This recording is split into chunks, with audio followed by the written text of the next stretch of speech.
तो नमस्कार दोस्तों, आज की क्लास में आपका स्वागत है। आशा है कि आप बहुत ही अच्छे होंगे। तो आज हम पढ़ेंगे अवतल दर्पण द्वारा प्रतिबिंब का बनना। अवतल दर्पण द्वारा बने प्रतिबिंब की स्थिति, आकार व प्रकृति वस्तु की दर्पण से दूरी पर निर्भर करती है। तो मुख्यतः हम आज 6 स्थितियों में वस्तु को रखकर देखेंगे कि प्रतिबिंब कहाँ बनेगा, कैसा होगा, छोटा है, बड़ा, उल्टा, वास्तविक, कैसा, सब देखेंगे आज। तो अच्छे से ए तुम्हारा अनंत, सी तुम्हारा वक्रता केंद्र, एफ तुम्हारा फोकस, पी तुम्हारा ध्रुव यानी कि मुख्य अक्ष वाला। ठीक, तो पहली स्थिति में है तुम्हारा जब वस्तु को हम रखते हैं अनंत दूरी पर। जब वस्तु को रखते हैं अनंत दूरी पर तो अनंत पर स्थित वस्तु से आने वाली प्रकाश किरण परस्पर समांतर होती हैं। तो जब पहले प्रकाश की किरण गई मुख्य अक्ष के समांतर, वह पुनः आपतित किरण जा रही परावर्तित होकर आई है, फोकस से होकर गुजरेगी। आपतित किरण गई, परावर्तित किरण फोकस से होकर गुजर रही। फिर पढ़ा हमने है कि जब वस्तु अनंत पर होती है तो उससे आने वाली प्रकाश किरण परस्पर समांतर होती है। फिर दूसरी किरण हमारी गई उसी के समांतर, ये भी फोकस होकर गुजरेगी। तब जहाँ पर हमारी प्रकाश की किरण मिल रही हैं, वहाँ पर हमारा बन जाएगा प्रतिबिंब, वहीं पर हमारा बनेगा प्रतिबिंब। तो पहली स्थिति में जब वस्तु हमने अनंत पर रखी थी तो हमारा बना प्रतिबिंब फोकस पर। वास्तव में प्रकाश की किरणें मिल रही हैं, वास्तविक जो हमारी वस्तु है उससे छोटा और उल्टा होगा। हमारी वस्तु रखी थी उससे छोटा होगा और उल्टा होगा। चित्र सही बनाएंगे कॉपी पर। फिर दूसरी स्थिति में जब वस्तु अनंत यानी वक्रता केंद्र के बीच, जब वस्तु को हमने रखा अनंतता और वक्रता केंद्र के बीच, सी तुम्हारा वक्रता केंद्र है, अनंत तुम्हारा इधर, वक्रता केंद्र मुख्य अक्ष के समांतर प्रकाश की किरण जा रही है, आपतित किरण फोकस से होकर गुजरेगी। फिर दूसरी किरण तुम्हारी वक्रता केंद्र से होकर जा रही, ये गई और फिर आपतित किरण आई, परावर्तित होकर उसी माध्यम जा रही, जहाँ पर प्रकाश की किरण मिल रही हैं वहीं पर हमारा बनेगा प्रतिबिंब। तो हमारा प्रतिबिंब बन रहा है वक्रता केंद्र और फोकस के बीच में। प्रतिबिंब बन रहा है वक्रता केंद्र और फोकस के बीच में। तब प्रतिबिंब जब प्रकाश की किरण वास्तव में मिलेंगी, इसलिए वास्तविक वक्रता केंद्र फोकस के बीच में, उल्टा और सीधा। सी और एफ वास्तविक उल्टा होगा और छोटा, जो हमारी वस्तु होगी उससे प्रति हमारा छोटा होगा। तीसरी स्थिति में है जब वस्तु वक्रता केंद्र पर ही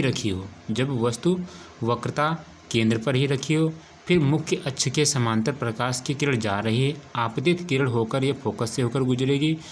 फिर दूसरी किरण फोकस से होकर गई है, वो भी आपतित किरण मिलेंगी हमारी वक्रता केंद्र पर। जहाँ पर मिल रही हैं वो हमारा है वक्रता केंद्र। जो वस्तु के आकार की ही वस्तु बनेगी तुम्हारी, जो आकार मतलब प्रतिबिंब जो बनेगा वस्तु के आकार का ही हुआ। और प्रकाश की किरण वास्तव में इधर गई आई और इधर से ये गई इधर आई, जो वास्तव में ही मिल रही, इसलिए हमारा वास्तविक होगा। और वस्तु रखी थी उल्टा होगा, वस्तु है इधर और इधर बनेगा प्रतिबिंब उल्टा और समान आकार का। तब तीसरी स्थिति हमारी है प्रतिबिंब सी पर, कहाँ पर, यानी वक्रता केंद्र पर, वास्तविक, उल्टा और समान आकार। चौथी स्थिति में जब वस्तु वक्रता केंद्र तथा फोकस के बीच में, जब वस्तु वक्रता केंद्र और फोकस के बीच में, तब वस्तु रखी हमारी वक्रता केंद्र फोकस के बीच में, इससे मुख्य अक्ष के समांतर प्रकाश की किरण गई, आपतित होकर फोकस से होकर गुजरेगी। प्रकाश आपतित किरण गई, परावर्तित होकर फोकस से ही होकर गुजरेगी। फिर दूसरी किरण हमारी फोकस से होकर गई और वह जा रही है, मिलेगी जहाँ पर प्रकाश की किरण मिलेगी जाकर, वहीं पर हमारा बनेगा प्रतिबिंब। और वो प्रतिबिंब हमारा बनेगा सी यानी वक्रता केंद्र और अनंत के बीच में। सी वक्रता केंद्र और अनंत के बीच में कैसा प्रतिबिंब होगा? प्रतिबिंब सी और वक्रता केंद्र के और अनंत के बीच में वास्तविक होगा। प्रकाश की किरण वास्तव में मिल रही है, वास्तविक होगा। उल्टा यानी कि जो वस्तु हमारी रखी है उससे उल्टा हमारा होगा। वस्तु से बड़ा, जो हमारी वस्तु होगी उससे हमारा बड़ा प्रतिबिंब बनेगा। पांचवी स्थिति हमारी है जब वस्तु मुख्य फोकस पर रखी हो। जब वस्तु मुख्य फोकस पर रखी हो तब प्रकाश की किरण, आपतित किरण जा रही परावर्तित होकर फोकस से गुजरेगी, परावर्तित होकर फोकस से गुजरेगी। दूसरी किरण हमारी गई है, वो हमारी आपतित किरण गई परावर्तित होकर वक्रता केंद्र से गुजरेगी। प्रकाश की किरण जा रही आपतित होकर परावर्तित होकर वक्रता केंद्र से गुजरेगी जाकर, इसलिए ये प्रकाश की किरणें मिलेंगी जाकर अनंत पर, मिलेंगी जाकर अनंत पर, इसलिए हमारा प्रतिबिंब बनेगा अनंत पर और वास्तविक होगा।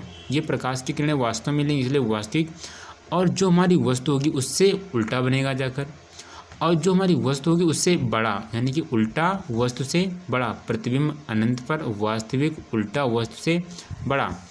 छठी स्थिति हमारी है जब वस्तु ध्रुव तथा फोकस के बीच में, जब वस्तु ध्रुव तथा फोकस के बीच में रखी, यानी एफ और पी के बीच में, तब आपतित किरण गई और परावर्तित होकर फोकस से होकर गुजर रही है।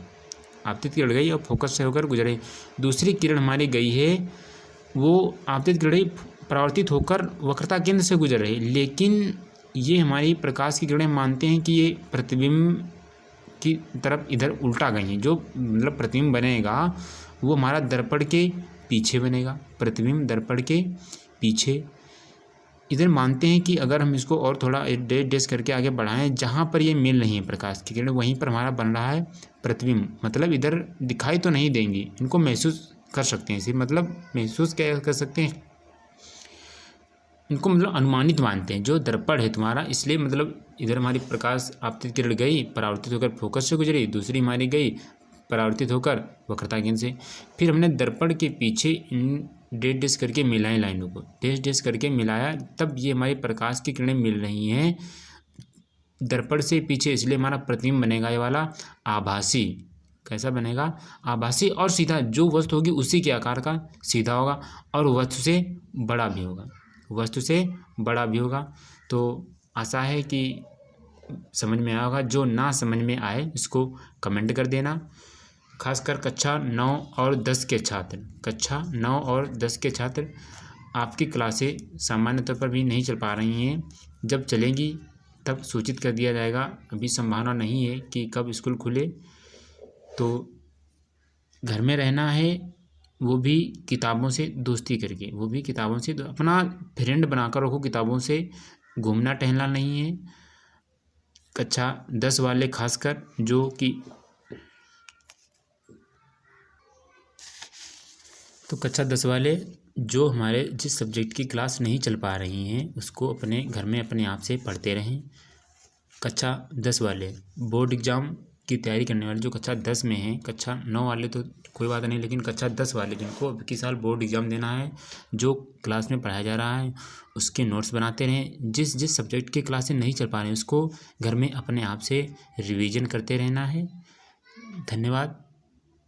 जो ना समझ में आए इसको कमेंट जरूर कर देना कि सर ये नहीं समझ में आया, इसको दोबारा बता दीजिएगा। धन्यवाद।